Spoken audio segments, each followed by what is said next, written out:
There it is. Right.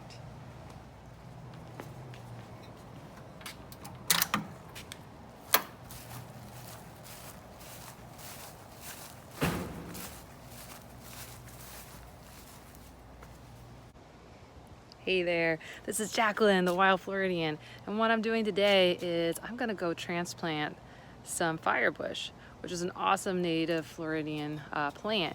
It's great for our pollinators, so it attracts your bees, it's your butterflies, and what's really cool is also hummingbirds, which I'm really excited because my neighbor who I got this from, and I think some kind of transplanted itself in my yard, he has giant firebush with the coral on it, and it's got the broadleaf, which is more of the native type. And what's really cool is one day when I was coming out to take the dogs out in the morning, is for the first time in my life, I saw a hummingbird in Florida. Crazy, right? So I'm trying to get more of this around, get more pollinators into the yard, because I'm trying to also make plants that we can eat in the yard. So the more pollinators, the better. So it's just gonna be a real quick video. So let's get to it. Today on Wild Florida, we're transplanting firebush.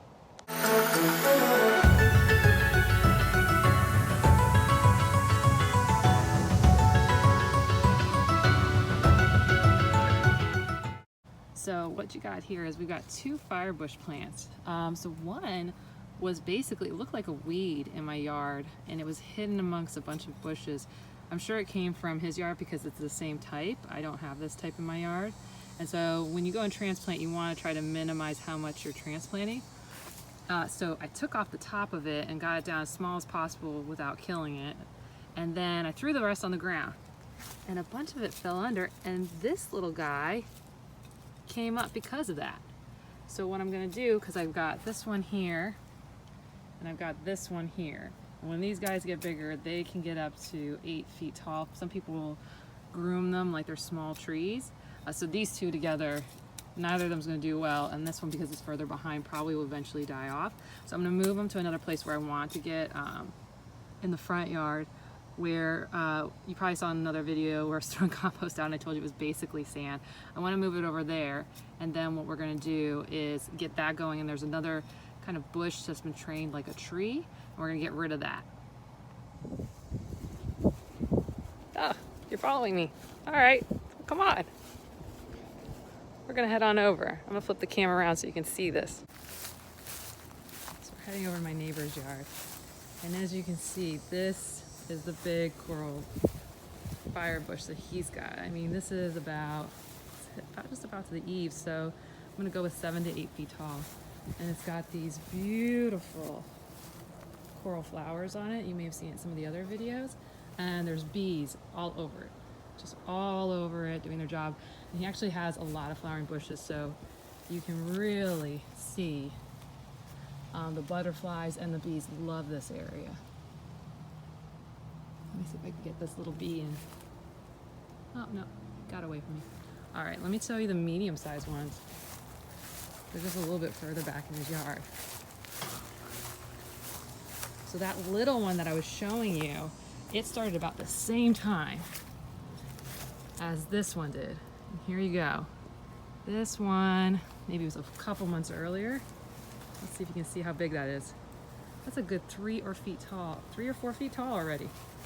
And it's really starting to take off, which is really cool. So they can grow. Biggest difference is this one's in full sun versus mine's in a shady area. So I'm really excited to get it going because we're gonna get it pretty tall pretty quickly. And here's another one that he has back here in the corner. And you can see also, right? So this is a more shaded location. He started this a lot earlier, and it's only a good, what, 2.5, maybe, nah, it's not even 3 feet tall. But I would say about 2 feet tall. All right, so we're gonna go move it. So you can see here, this is what I was talking about. This is the large bush. This isn't a tree, it's just a bush that people have. The previous owners just trained it by cutting back the vegetation to make it look like a tree. But as you can also see, it's right smack dab in one of the few windows that looks out front. So it would be nice if it was a little bit further back in the corner, but it's not. But you can see according to the wall, right? If you look here, it gets a lot of sun. This is a south facing wall, So it can really heat up the house. Nice thing is we've got some pretty deep eaves on the house, but you're still gonna get pretty hot when that sun comes in because it's Florida. So even though right now we're in fall, it's still sunny, still hot, humid. So what I'm gonna do is put it kind of back behind there. I'll take you back there now. So you see this area, so there's that bush we're talking about right here. Lizards love hanging out in it. But what we're gonna do is this whole area right here looks kind of shaded. It's all coming from this tree. So once we eventually take it out, it's gonna open up a lot of light, but at the same time, it's gonna allow this brick to heat up, which we really don't want. So what I'm gonna do is I'm gonna come in a few feet back because we're gonna keep this bush not too tall, but we want it to fill in this area because this corner has historically filled up with weeds, with the very, very sandy ground that we had left here. So I did put a bunch of mulch here. So actually, before I put mulch in, you could see all the way down. There you go. So it's the bottom of that brick. That's really the old dirt. This has been breaking down for probably about a month, but you can see it's pretty sandy down there. It's not great. That's why I've added all this mulch. And actually when I put on the mulch and finished a month ago, it was actually all the way up to here. So it's already starting to break down. This is some really great mulch. And I'm probably gonna be, for the near future, be adding on mulch every 3 to 6 months just to really rebuild this ground back up, which is also why I'm putting compost here first. So, but you know, firebush is pretty used to that kind of environment, but we'll still get it going because I want to do things like have this banana fill in here, which will also add a lot of shade. And then we're going to put more pollinators. So we got that Mexican petunia. So you see the compost I laid down the other day. Got those Mexican petunias. And then I don't know if you saw before when we were over by my neighbor's firebush, but there were some orange flowers in back, which are cosmos, which are native to America, just like the petunia is. And what we're going to do is get those all in here. They spread like weeds, but you know what? That's okay because the pollinators love them. All right, start digging time. I'm going to make a very deep hole. That fire bush that I pulled, so I'm just going to pull it open now and then go grab it, because what I want to do is I want to take it out, and as soon as I get it over here, just go ahead and get it right into the ground. So I don't want to dig and leave the roots exposed for too long. So I'm not going to go too deep, but look at that. Look at the difference in there. Just from one round of mulch a month or two ago. I mean, you can see it's already looking so much better down there. So you can see the old sand, but everything above it looks great.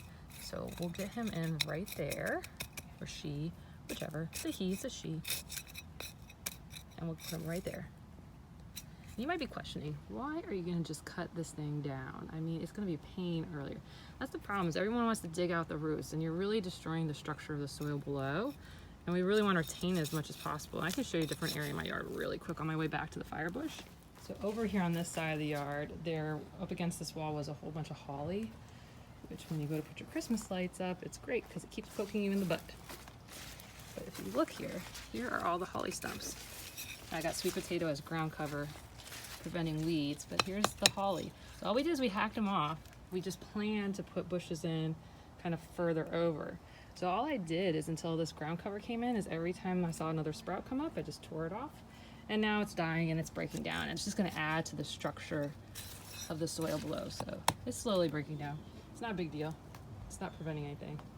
Okay, let's go get that little one. Speaking of the mulch, I just wanna show you this area also we've built back up. So I've done 2 rounds of mulch on it. Just look at that difference. It's great, right? So just keep putting stuff down in your yard if you had problems with plants before, because eventually you're going to build back up that nutrition. I'll give some links to some of the people I watch who I think do a great job on doing cover mulching. So one that I've been watching lately is David the Good. He does a great video on like compost everything and how you can do some sheet mulching. I also watch Pete Canaris. He also does some great stuff. So I'll link their channels below. I've used them a lot for especially for Floridian stuff. All right, let me get my little guy out. Okay, let's actually get gloves on first.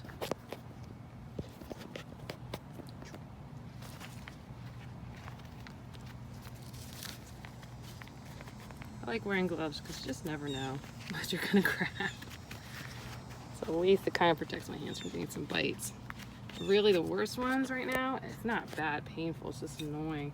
You get these sand fleas, and they itch a little bit when they get bit, but really the big pain is that it itches for over a week. Let's see, this guy, I just literally threw him down. I figured it would just become part of the compost. I didn't think. See, look, you can see. This is what I did. This is the whole stem that I threw off from this original plant. You see, it just kind of went this whole way. So I'm gonna cover up this stuff right here. I don't want weeds growing in there. And that's really how I've gotten rid of a lot of weeds. Instead of using pesticides, I've just been sheet mulching a lot. So I've done some cardboard throwdowns, but really I've just been burying it in mulch. Oh my goodness, how far back does this go? It was a really tall thing. It just was hiding. Where did he go?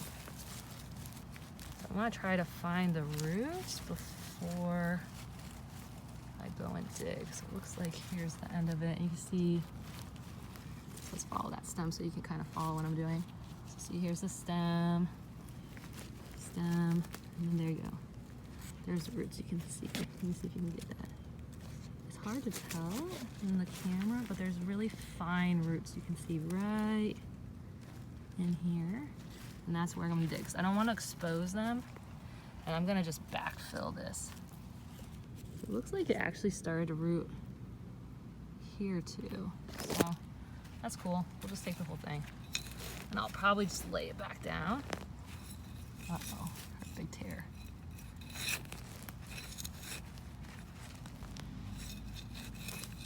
All right, there you are. See, and there's the roots. All right.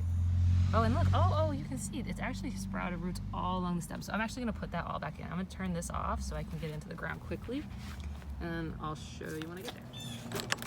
You can see, don't leave sprouts around. Oh, there goes a racer. There's a lizard. Can you see them all? Oh, pain. Squirrel. All right, here we go. Gotta get them in the ground quick, and then we'll throw some water on them. And part of the reason I wanted to do this now is it's supposed to rain in the next few days. And if you're like me, you got a job, you got kids, you got commutes, you don't have a ton of time to go and manually do a lot of stuff. So you want to do it, as I call, the lazy way. Maybe the most efficient way. It's a more positive way of saying it. But you want to do it as efficiently as possible, because if you got storms coming, or you know you're going to have a bit of rain, great time to transplant something, because you get in the ground, you get it set for water, and then nature takes care of the rest for you. So there you are. Happy little plant. All right, I'm going to go run and grab some water really quick. Chuck it on there, just make it super, super happy. And so another thing, if I would have thought about this a little bit more, this plant was already, see the leaves, they're actually facing towards me, and I just faced it away. But live in line, you know, because you know how much this plant cost me?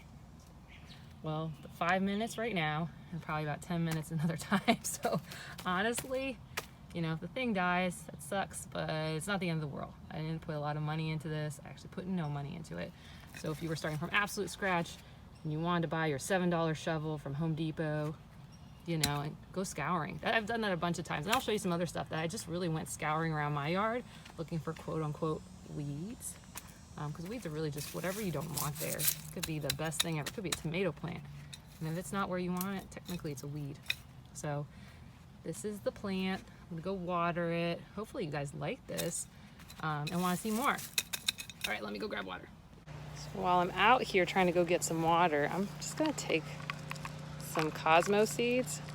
I don't know where it says it on here, but so this is another plant. It's native to the Americas. I'm not sure if it's in Florida exactly, but you can grow it pretty easily. Again, grows like a weed. I'm just gonna throw some of these down again because of that rainstorm, because we're supposed to have 3 or 4 days of rainstorms. So I'm gonna grab this. Again, it grows like a weed. I'm gonna just show you really quickly because you might have caught it in the video earlier, and we're gonna see what happens. I'm not gonna put it all down. I'll probably try to like properly put it in a pot and see what happens. And then you can see what the Cosmo looks like too. Watch this. Look at this. Another fire bush hiding in his yard. He's really good at this. So he loves the pollinating plants. I'm more about the edible plants, but they go hand in hand. So I've been convincing him to put more edibles in, and he's been convincing me about all the different pollinators. So these are cosmos. There you go. They are beautiful. They're yellowish orange, like a daisy, but you can see when it starts, it looks like what people normally think of as weeds. But there's bees back here. They're very happy little plants.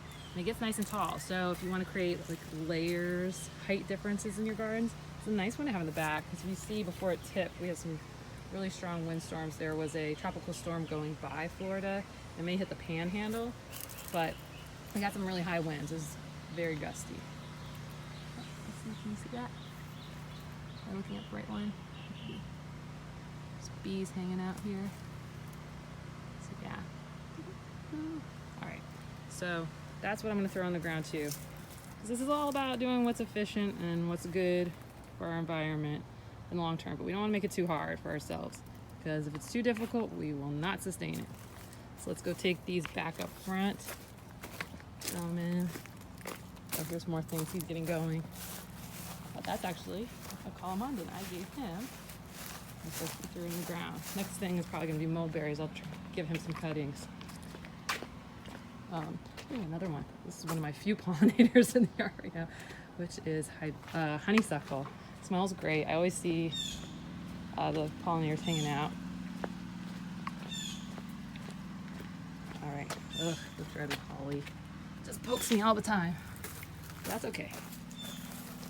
All right. So let's first throw some water. So remember, this guy goes pretty far back. I know. I'm just using my water. Who cares? Honestly. Happy plant. That was really cool to see how roots were coming out. That means that you could probably just propagate this from cuttings. And here are those cosmos seeds. I'm going to put them here near the petunia. I want it on the back side of this banana. They won't really block it. It gets plenty of sun right here in front. I want to throw them around just a little bit.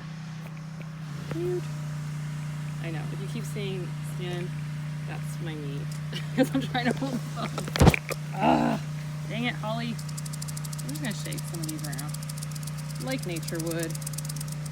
Oh, those are okay. You can eat all the maggots you want from the compost.